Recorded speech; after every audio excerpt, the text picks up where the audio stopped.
Right now on Real Talk with Denver7 and CPR News, building a new life after incarceration. Having a record, it kind of puts you on the back burner. It was a very difficult process. Justice-involved Coloradans search for work, often using skills they learn while incarcerated. This is restoration. I'm living the experience of restoration for everybody that I've ever harmed. Hear from those who have served their time, re-entered society, and are shaking off the chains of their past to build constructive futures, and helping others do the same. Welcome to Real Talk with Denver7 and CPR News. I'm Colorado Public Radio's Nathan Fernando-Frescas. And I'm Denver7's Micah Smith. Each week in a partnership between Denver7 and CPR, we have a real talk about issues impacting underrepresented people across Colorado and amplifying voices you may not always hear. Searching for a job can be tough for anyone, but when you have a previous criminal conviction, landing that job is even tougher. This week, you'll hear from justice-involved community members who've served their time, re-entered society, and found new careers. Some advocates say the term justice-involved should replace other terms some find dehumanizing, like criminal. It can be used to describe anyone who has been directly or indirectly impacted by the criminal justice system. A Colorado Department of Corrections dashboard shows more than 17,000 people are behind bars right now across the state. That is not a small number. And once those individuals complete their sentences and re-enter society, they have to start over, find a place to live, obtain state IDs, and find a job. So our first guest is helping justice-involved individuals make that transition. Ken Harris is the youth director for the nonprofit Next Chapter. Ken, thanks so much for joining us for this Real Talk. Thanks for having me. Thank you. So what inspired you to help start Next Chapter? At Next Chapter, we focus on reentry. So we all have lived experience. And I've been through the justice system. I've seen how hard it was coming home from that justice system. Finding employment, finding a place to live, just having the necessities, taking care of your children, all those things. So it was a very difficult process, as well as my sister, Josie. She's the co-founder of Next Chapter. And she has lived experience, too. She went through the same issues that I went through coming home from incarceration. It was hard to find, get access to your birth certificates, your ID, getting rides, just simple things, So we had to go to several different spots to find these different tools or things that we needed when we got out of prison. So we had to go here to get ID. We had to go here to get bus passes. We had to go here to help with hygiene. So what we thought, it'd be nice if we had these things in one location. It'd make it easier for any individual coming home from prison, because when you're coming home from prison, you have to deal with having to go to UAs, having classes. You have a whole lot of things you have to go through. And to add on all the extra pressures of finding resources in the community, that just makes it much harder. So that's how the Next Chapter was founded. We wanted to bring everything into one, like a one-stop shop, where you come here, we help you get your birth certificates, IDs, things like that. We have a contract with RTD where we help you get bus passes, things like that, so you can get around. We help with employment. We just did a job fair. Well, we did 2 job fairs in the past 5 months. We served over 1,700 people. We got, I think it was around 400 people hired on the spot. So, yeah. You're helping on every level. How long were you incarcerated, Ken? 10 years. So after a decade behind bars, you come out. What was your biggest challenge when you re-entered society? Finding employment and a place to live, because they do background checks for both of those. And having a record, it kind of puts you on the back burner, on the applications. So somebody is without a record, they're going to get the place before you, or they're going to get the job before you. So that was my biggest issue. And what do you think about, inmates being used for certain jobs while incarcerated, such as firefighting? I mean, and learning those skills in there. Does that help them with the job search when they actually are out of prison? Yeah, it helps with the job search, but it also gives them a sense of accomplishment. A lot of people who go through incarceration or get incarcerated, you're feeling down, You know, you let your family down, you lose self-esteem, things of that nature. So when you learn different tools in prison or you're learning skills, it just helps with that morale. So, yeah, it does help, but it doesn't help when you get out. And I think it's about 25% only people get hired in what they learned in prison. So Because someone doesn't look past that, I have a Yes. criminal record. Is that what you're saying? that's correct. I see. Did you have any job training during your time? Yes, I actually got a pre-apprenticeship in carpentry. I got my auto mechanic certifications. Were you able to? And not, okay. Not so you weren't able to Finish the use question. that. You were not able to enter into Nope. that field. I was not. I filled out plenty of applications for carpentry, but my record. Wow. So. What do you say to people who think justice-involved community members don't deserve a second chance? They say you made these choices in life. Now you're going to continue to face these challenges and so-called consequences. Well, not to get all religious, sanctified, but we all as humans have our challenges, and we all have wronged someone, or did something wrong or committed a crime, may not got caught for it. But individuals that have gotten caught for crimes, they deserve a second chance, You get a chance to repent and help out your community that you actually was hurting at first. So with me, I was able to come home, rebuild a relationship with my children. That was very important. And also build a relationship with the community that I was helping destroy when I was on the streets first time. So that's the rehabilitation part, right? Yes. All right. Ken Harris, Youth Director of the Denver nonprofit Next Chapter. Thank you so much for joining us for this Real Talk. Hey, that was it. Well, coming up next, a look at how formerly incarcerated people are working to help those just getting back into society after prison transition. Please stay with us. This is Real Talk with Denver7 and CPR News.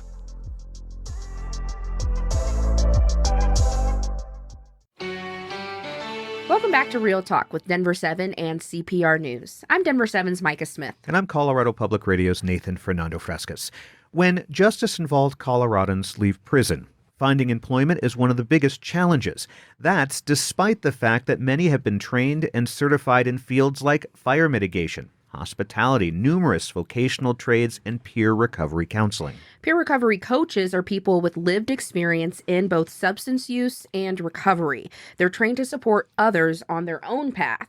And many justice-involved individuals in Colorado receive that training while incarcerated. But they face barriers to licensure and employment when they are released. Yeah, according to the Nonpartisan Prison Policy Initiative, nearly 60% of people with felony convictions are unemployed a year after their release. Alternatively, a recent study from a Wharton's professor found that people who have been incarcerated, especially black men, start their own business to avoid facing barriers to employment. So joining us now is Darrell Bumpus, a certified peer recovery coach who was lucky enough to know one of those entrepreneurs who gave him a chance to start over after his release. So Darrell served 13 and a half years in Colorado state prisons and now helps other justice-involved people find their purpose. Darrell, thank you so much for being here. No, you're welcome. Tell us a little bit about your journey from incarceration to peer counseling and how you got to where you are today. So I've been in the institution since I was 11 years old, and I went to prison in 2009. Thank God I got out in 2023 to the halfway house. While in prison, I ended up changing my life, doing a lot of programming like that they had available. You got therapeutic community, you have life skills, reintegration, and stuff of that matter, computer skills. And then in 2022, that's when they start coming with the peer coaching and certifications of that nature. So I was blessed because I was a part of the programming and I was helping out with a lot of the transition and transformation of prison that I was able to get that opportunity. And so I didn't know nothing about peer coaching. I'm like, all right, let's do it. I thought it was just another thing you do in prison, you get a certificate, you go back to parole, you show that you did something while you were there, and you utilize your time. Everybody kept telling me this is something you use when you get to society. I'm like, oh, this is different. This is more than just getting your A+ certification in Cisco or in computer tech and it lands dead when a lot of men got out of prison. And I'm like, all right, great. So I get the certification. A year later, I'm released from prison. And I'm like, all right, I got this certification. I'm an instructor. I'm nationally certified. I'm out here with it. I got my key. I got my first thing to actually get me out there to do a better life, live a better life. She's gonna speak, but Candace was one of my biggest advocates when I came home. And I was going out there telling everybody on peer recovery coach. They was like, "Oh, thanks, that's good," but there was no golden opportunity. Candace kept advocating, and I was going, luckily I had a friend that I was incarcerated with, Kelly Mahana, that gave me my first peer coaching opportunity that I'm still with today. If I didn't have him, then I would have never been able to do what I was trained to do. You know? And Darrell mentioning Candace, he's speaking of Candace Bailey, a very well-known advocate in Aurora, but really the entire Denver metro and entire state when it comes to underserved people in the state. Yeah. And, what was it like searching for a job with that felony on your record, but also having proof that you did these certifications, your national certifications? Did you feel that block that we just heard about in the prior interview? Most certainly. So there was a few peer coach opportunities that I sought out, and because of my background, my felony, and not being the new wave of addiction, they just looked at me like, well, not right now, but thank you. And I'm like, man, I'm more certified than most of the men and women that I've seen that just go get the 30 hours, a few hours of the certification, and then they land dead, and they're getting an opportunity before me. And I'm like, dang, why? Right? I keep putting in application after application. I have, Candace Bailey advocating for me. I have different people supporting me, and I was looked at like, oh, that's great. And it was just like, so it was veering towards go get a regular job when that was even hard, going on Indeed. And it's like, all I'm getting is scam calls. I was getting nothing like solid. And so that wears on you. If I didn't do the mental conditioning, if I didn't have the equipment that I have, and if I didn't have the confidence that I have, it would have probably destroyed me. Yeah. Which that happens. That happens daily. I witness people do that daily, right? That mental navigation is necessary. So that's why I love being a peer coach. And so Kelly, I seen another gentleman. I called Kelly, and Kelly was like, "You certified, bro? I got a company." I said, "You do, bro?" I said, "You gonna hire me?" He said, "Yeah." I'm like, "For real?" And then from there it was this history. I'm there now. I'm doing a lot of great work. We're doing a lot of great work. And he gave me the room to be me, to do what I do, because he believed in me, because he seen my work. But a lot of people out here haven't seen that, and they only know what the black and white, the stories that were told from my past. You mentioned you have been involved in the justice system since you were 11 years old. Yep. What was happening when you were 11 years old? So when I was growing up, like, all my heroes and all my mentors were all going to prison. The first men that I had in my home were just like, they were always there, had my back solid, but the lifestyle that they chose. So I was learning a way to relate, right? So I was good at sports, I was good at track, but those weren't, when I looked into the stories of people that made it, they didn't look like me to me. I didn't have those same skill sets and abilities. And so what did embrace me was the streets. And my heroes, that's where they were. And so I was like, let's go with that. And so I perpetuated that lifestyle, trying to find my way.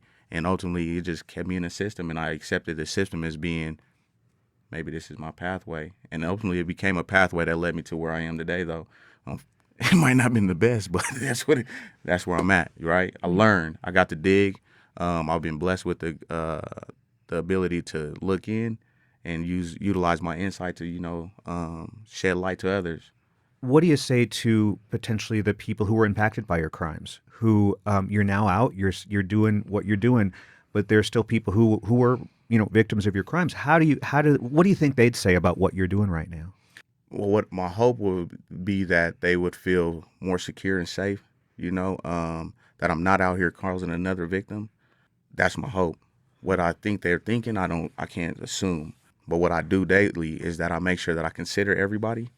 I consider all my actions. I consider what I do as a peer, because I want to leave a legacy for others that are coming out of prison, that have that been in the system as long as me.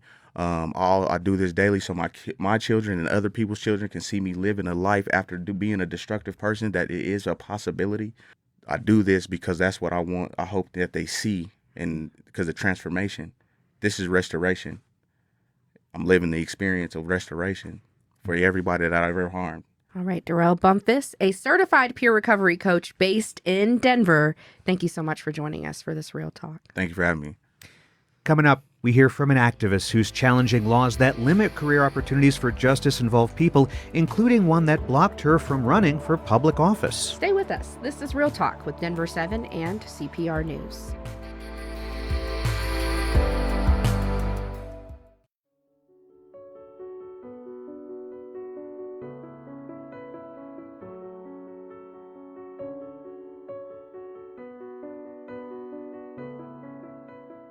Welcome back to Real Talk with Denver7 and CPR News. I'm Denver7's Micah Smith. And I'm Colorado Public Radio's Nathan Fernando-Frescas. Candace Bailey has been a voice of advocacy for Coloradans with felony convictions for more than a decade. She's helped improve more than 30 laws that impact their lives. In 1999, Bailey was convicted of second-degree assault. 2 decades later, she tried to run for Aurora City Council, but was blocked by city code that disqualified people with felonies from holding office. A judge ruled the Aurora City Code violated the state's constitution and couldn't be enforced. So today, Candace is very active in the social justice sphere as part of the Arapahoe County Community Corrections Board and Colorado's Domestic Abuse Statutory Review Committee, just to name a few. Candace Bailey joins us now. Candace, thank you so much for being here today. Thank you both for having me. It's always an honor and a pleasure to be with you both. Let's start with your story. What inspired you to run office, and how do you respond to critics who believe people with records shouldn't be running for office? Ooh, that's a pretty loaded question, given the climate of our current administration at the federal level. We have, for the very first time, a president who was a convicted felon, and my lawsuit actually ensured that he made it on the ballot here in Colorado, strangely. So I think it was a double-edged sword, and thinking back to what my journey was is very interesting. I had been systemically engaged since I was probably 12 years old. I had gone through everything from juvenile diversion to community corrections to an extended stay in prison, illegal sentencing, to actually being raped inside of a correctional facility by a correctional officer. And so as I traversed all of those things, I want to be clear with the audience and with the people who are going to hear this. This was not some instantaneous gratification. I didn't wake up in 2006 and say, this is what I plan to do. It was steps. It was consistent introspection. It was constantly checking in with myself about my criminogenic behaviors, about what was leading me to that, about my trauma track, about what lived in my DNA even prior to the time that I took my first breath. And so this is not a journey for the weak-kneed or weak-hearted. There's something to be said about an individual who experiences the depths of trauma that I have in my lifetime, that actually comes back and does the work that so many do, like Darrell Bumpus, like Ken, like Josie Burton. There were so many layers to the journey and so many things, but I'm a firm believer, and I often say, you don't tell someone how to heal from something you've never been hurt from. And so everything I touch has personally touched me in some way, shape, or form.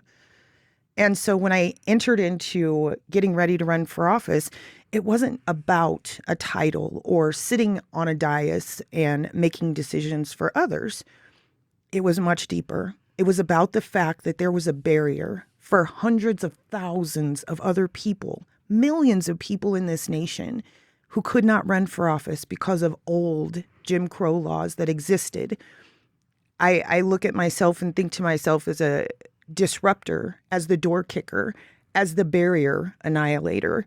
And for me, it wasn't about taking that seat, having that title. There was not ego connected to it. There were real human beings that I looked at every single day that I was working with inside the Department of Corrections. And I thought to myself, they would be brilliant. They have all of the ingredients to get there. But this one thing was going to keep them from actually being a part of something that could change so many lives. And you have that voice, and you're using that voice. What do you say to others who are still within the justice system who may not feel that they have that voice? Oh, there's so much I say to them, and I say it to them face to face and in person, because in the past 5 years, I probably went and visited more than 200 people who are currently incarcerated. Often my conversations vary with them, but it is about recognizing that expertise is not about a degree. It is about experience, right? A lot of times jobs are like, oh, well, do you have the degree? But 9 times out of 10, they want you to have the hands-on experience to be able to perform that position. And so I often say, your expertise is your experience, and your voice is more important now than ever.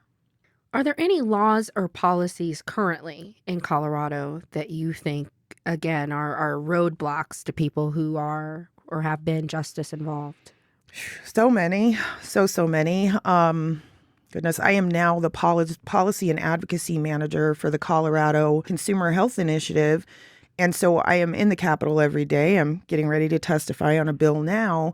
And there are so many hurdles in place right now. I'm working on House Bill 1026. That is to repeal the copayment on all services that happen medically. So what we have that's happening are systemic fallout, systemic trip-ups. And if you cannot get basic mental health services, basic physical health services, public health is public safety. And we can't deny the people who are in the carceral system the right to those finite things that we all need, and then expect that they come back into society healthy and ready to be a positive contributor. I've interviewed you enough times to know when we wind down an interview, I say, is there anything else you'd like to say, Candace? And you always leave us with some powerful words. So is there anything else you'd like to say, Candace? Absolutely. I think for each and every listener, each and every person who has either touched the carceral system or it has touched them, there are more of us that have been touched than not. Whether we recognize it or not, you have a friend, you have a neighbor, you have a coworker, a colleague, you now have a president who has touched that very system. I say to each of you, it is so easy to divide. We must be doing multiplication. We are more alike than we are different. Look for the commonality, not the difference, and engage with each other in a respectful, meaningful way as we watch decorum fall out of the bottom. We must stand up and be our ancestors, continue to fight for what they gave their lives for. It is our responsibility. It is not our privilege. It is our responsibility. Candace Bailey, justice reform advocate, community organizer. Thank you so much for joining us for this Real Talk. Thank you for having me. And that's this week's episode of Real Talk with Denver7 and CPR News. Every week, we have a Real Talk on issues that impact Coloradans who are often overlooked. You can find all of our shows on denver7.com/realtalk or at cpr.org/realtalk. Have a great day.